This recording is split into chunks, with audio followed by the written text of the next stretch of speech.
This is Just Nigeria coming up on the program. Fall or fact? We look at how fake news spreads on social media, its impact and how to spot it. Also, daring to be different. We meet the fashion designer using art to fight discrimination.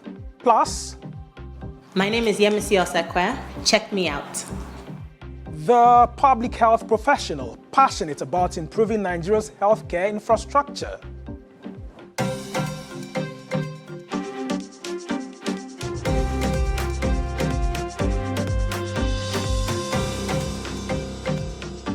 Welcome to Just Nigeria from the BBC and Channels TV, where we bring you the stories being talked about by the social media generation.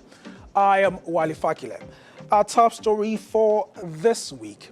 Now, it's almost impossible to have a smartphone today without social media apps like Facebook, Twitter, Google, and Instagram. These apps give us access to loads of information, and sometimes we are often compelled to believe what we see. But as engaging as they may also be used as tools for misinformation. In this story, Just Nigeria's Ajikobi takes a look at how quickly fake news travels on social media and the impact it could have on you.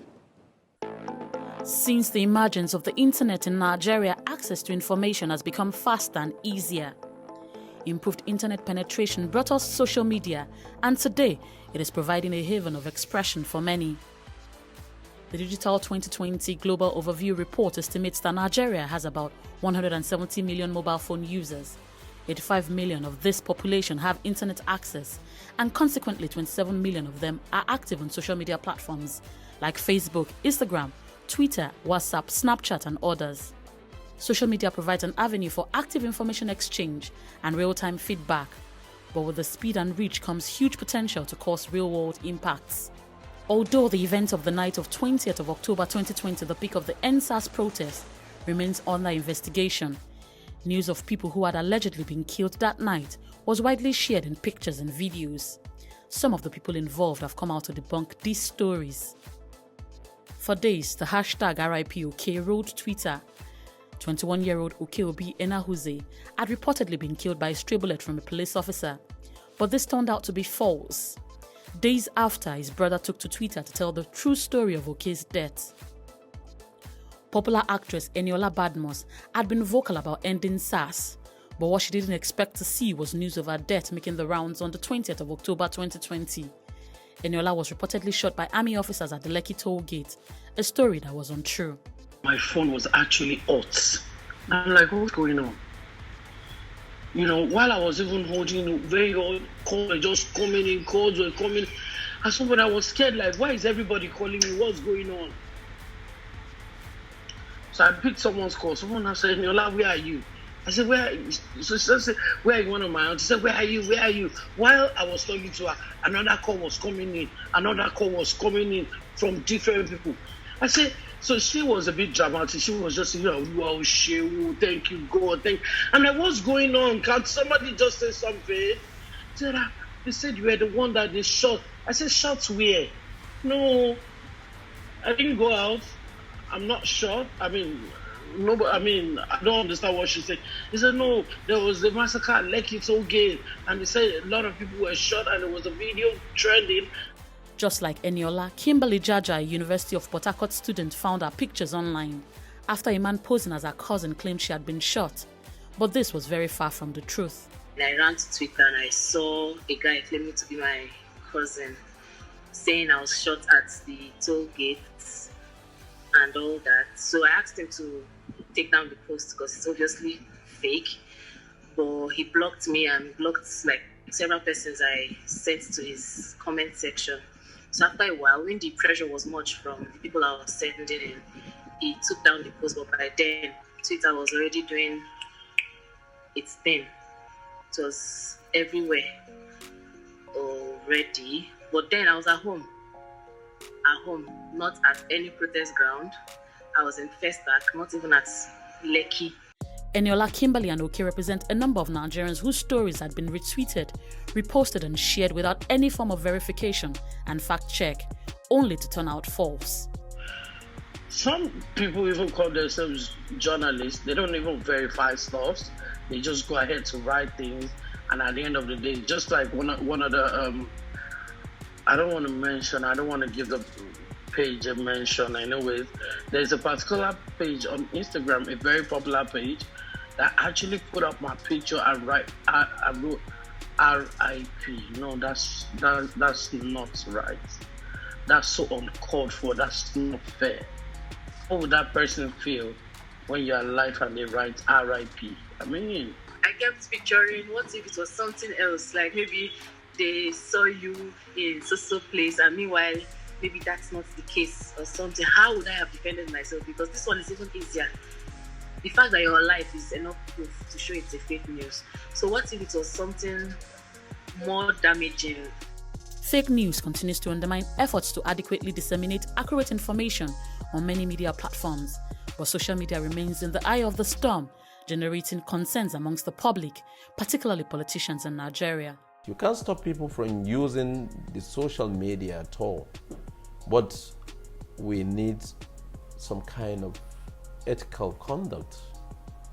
We all have children, and they all go on social media. I go on social media. Most of my times, anywhere I go, it's the social media that is my company.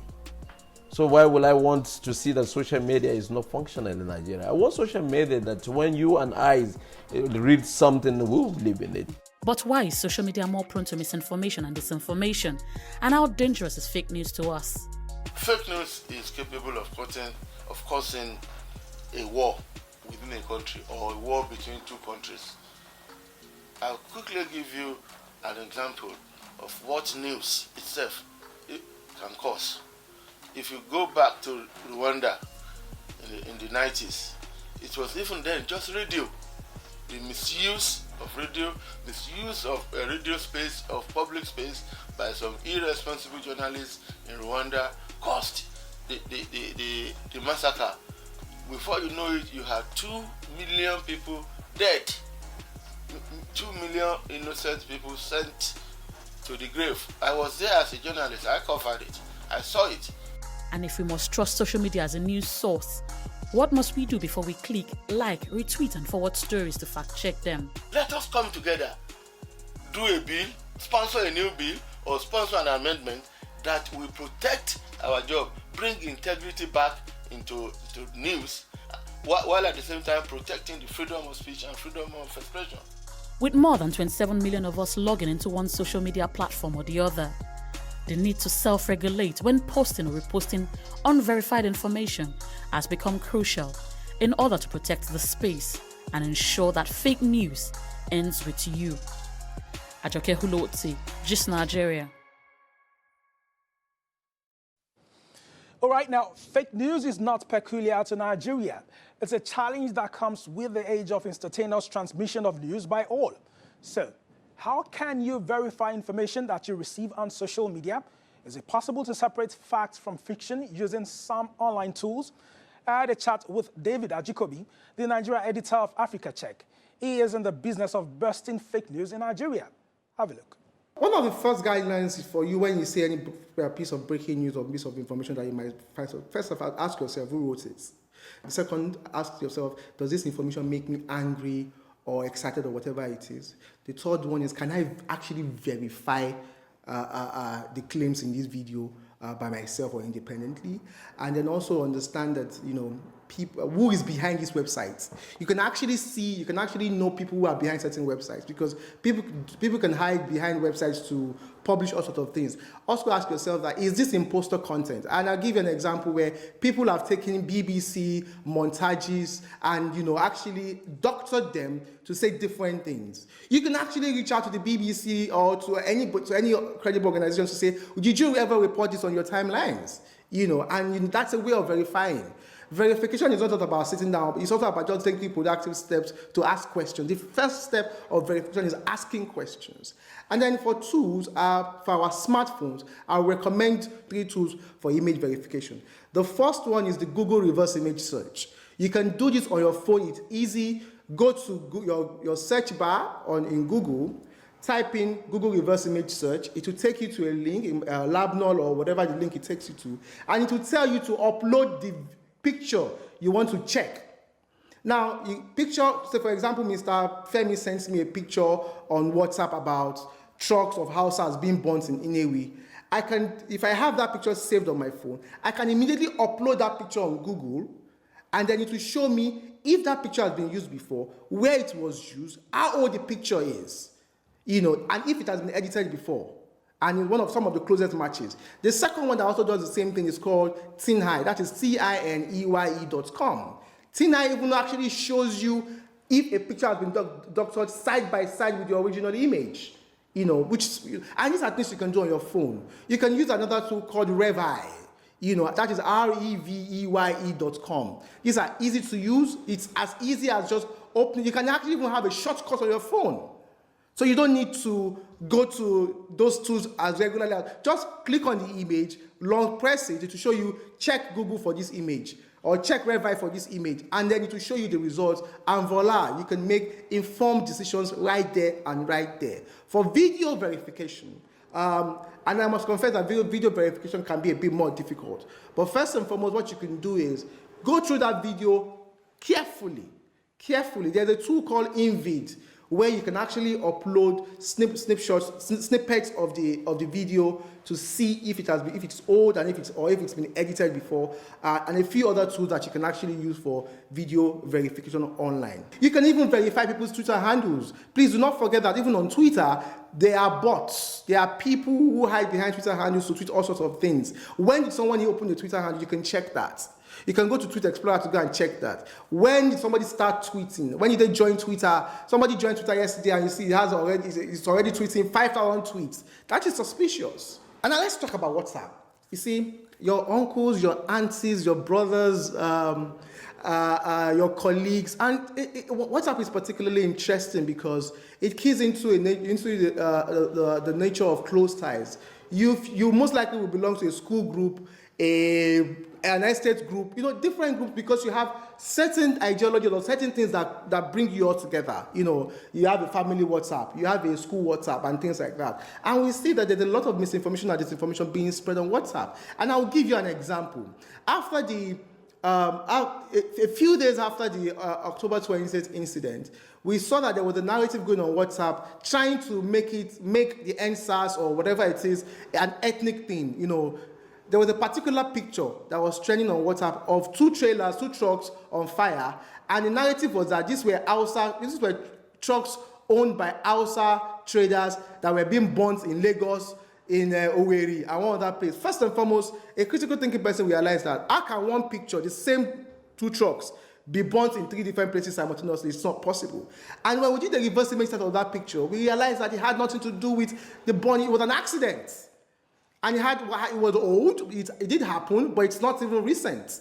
So it's important for us to understand the dynamics of disinformation and misinformation. It's a very fast evolving ecosystem, and the solution to it is more of we censoring ourselves, verifying first. Please, verify before sharing, because the impact can be severe, not just to our lives, not just to our livelihoods, but for democracy and for our society. Thanks for those tips, David. So has fake news affected you or someone close to you? Do share your story with us on Twitter at DSTV.